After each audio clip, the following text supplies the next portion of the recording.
Travel and adventure. For some, it means a trip to Europe, around the world, even to the moon.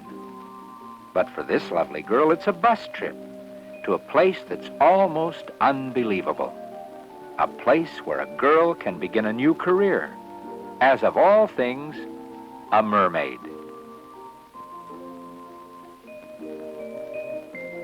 Her name is Karen, and she's traveled by bus from her hometown to fabled Weeki Wachee, spring of live mermaids, in the hopes that she can learn the beautiful underwater routines that she's only seen in movies and on TV.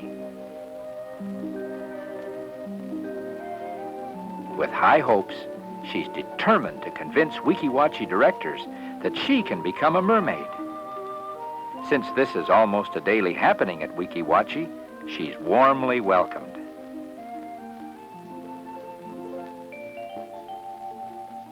But there's just one question that Karen hopes won't be asked. Can you swim? The question is never brought up. Meanwhile, at the theater stage entrance, and what an unusual entrance it is, these mermaids put on flippers and face masks and drop into a huge tube leading under the theater and out to the great spring.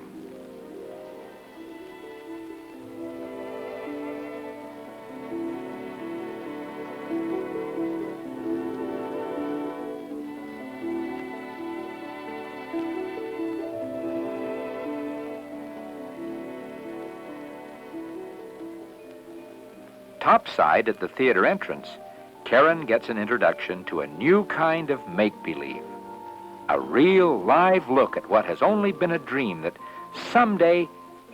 Oh, but let's watch. Weeki Wachee is called Florida's underwater Grand Canyon. And in this magnificent setting, these beautiful mermaids seem completely at home. The fish really look forward to feeding time. These amazing girl athletes perform the various routines in the crystal clear water of the vast canyon. Their use of the air hose is so casual that the audience is hardly aware of it.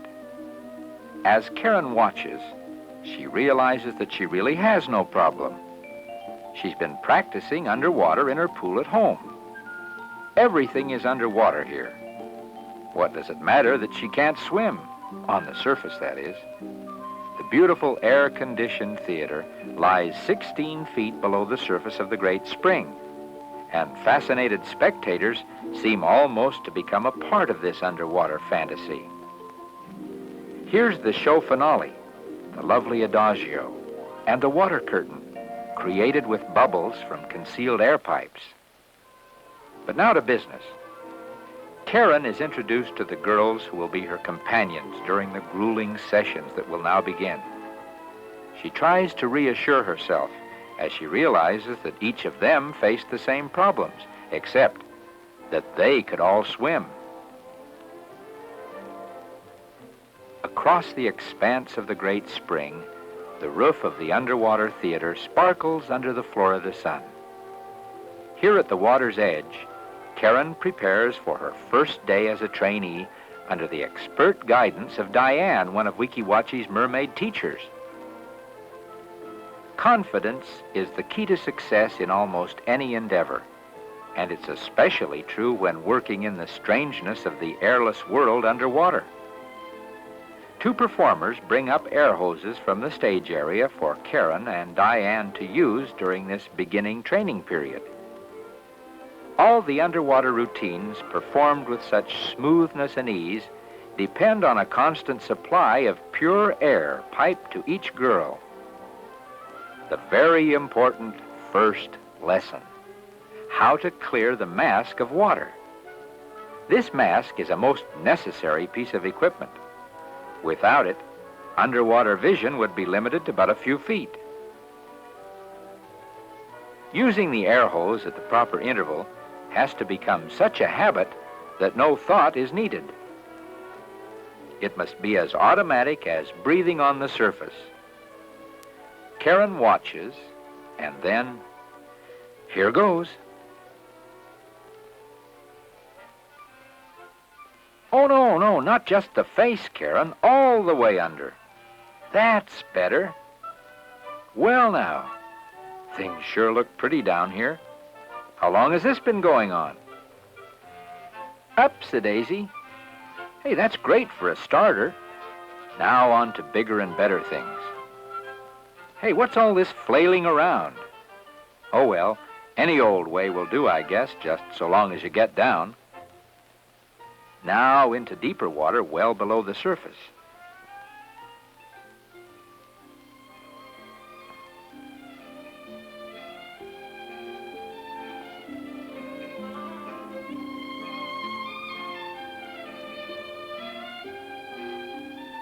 Weeki Wachee mermaids have learned to control their depth in the spring by inhaling and exhaling from the hoses, thus either increasing or decreasing their buoyancy.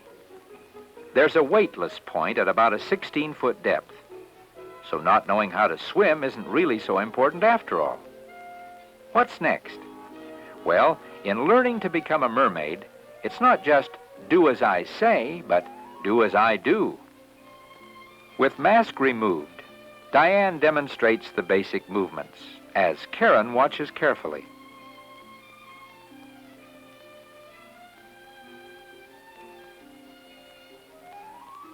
And then Diane performs the back dolphin, one of the loveliest ballet-like figures in the Weeki Wachee show.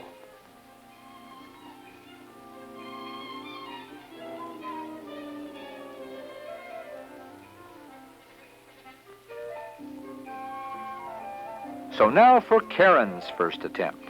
Let's see what happens. Well, what happens? This girl is good, in fact, amazingly good, and in so short a time. Good posture, and apparently completely at ease. But girl, give me that hose now.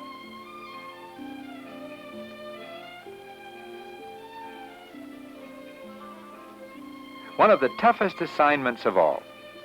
Remove the mask, and let's see a pretty smile.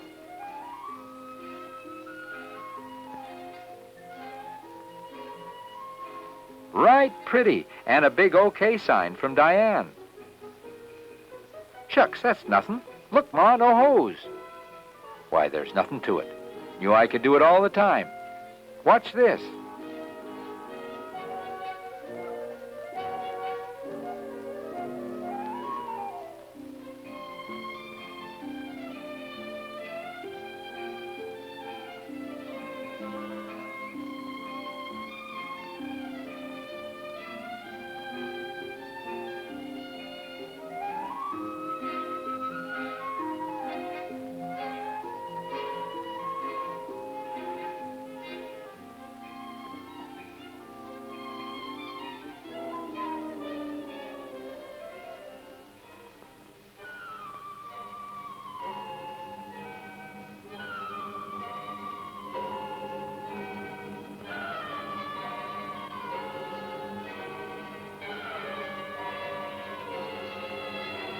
Hey, what's going on?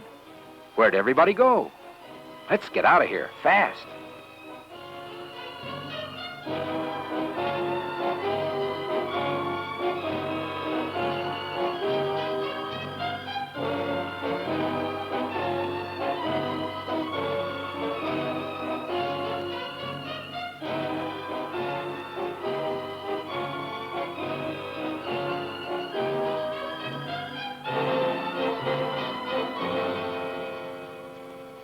I can't swim. You can't swim?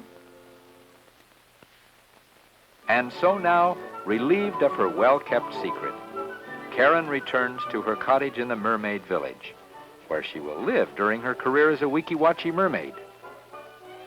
Well, there's always a first, I guess. A Weeki Wachee mermaid who couldn't swim.